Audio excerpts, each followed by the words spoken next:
प्रधानमंत्री नरेंद्र मोदी ने कल वैश्विक भारतीय वैज्ञानिक सम्मेलन का वर्चुअल माध्यम से उद्घाटन किया। इस सम्मेलन में दुनिया भर में 55 देशों के भारतीय मूल के शिक्षाविद और वैज्ञानिक हिस्सा ले रहे हैं। वैभव सम्मेलन विदेशी और भारत के शोधकर्ताओं और विद्वानों का एक वैश्विक वर्चुअल सम्मेलन है। सम्मेलन में करीब 200 से ज्यादा सत्रों में 40 देशों के 1500 से ज्यादा पैनलिस्ट भारत के 200 शीर्ष शोध और विकास एवं शिक्षण संस्थान 18 विभिन्न क्षेत्रों में चर्चा करेंगे। सम्मेलन के उद्घाटन के मौके पर पीएम ने कहा कि ये सम्मेलन ग्रेट माइंड्स का संगम है। I would call it a true sangam or confluence of great minds. Through this gathering, we seek to form a long-lasting association for empowering India and our planet.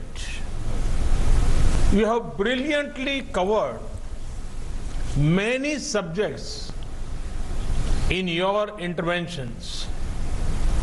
Most of you highlighted the importance of greater collaboration between Indian academic and research ecosystem with their foreign counterparts.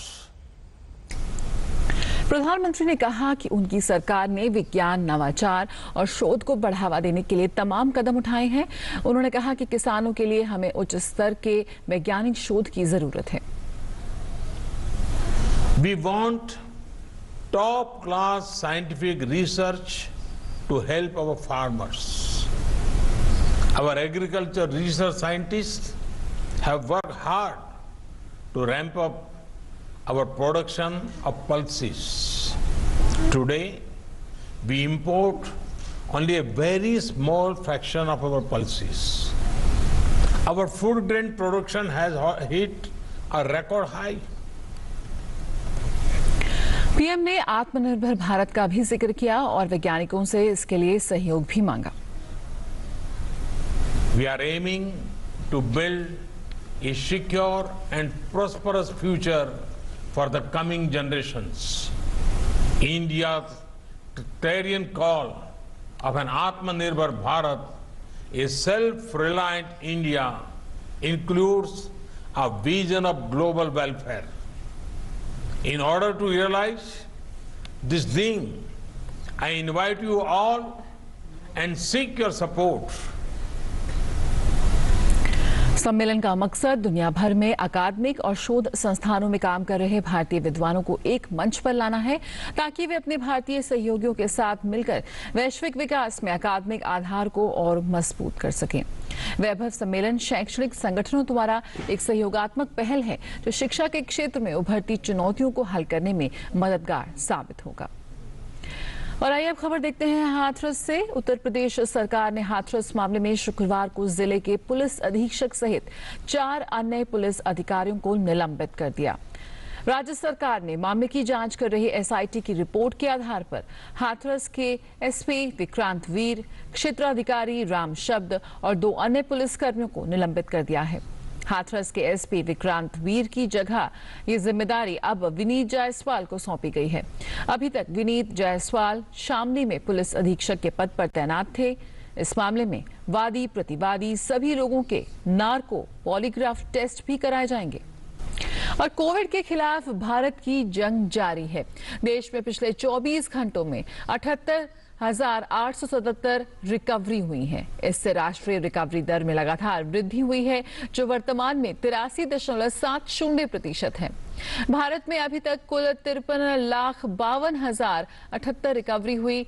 केवल 12 दिनों में 10 lakh recovery हुई है।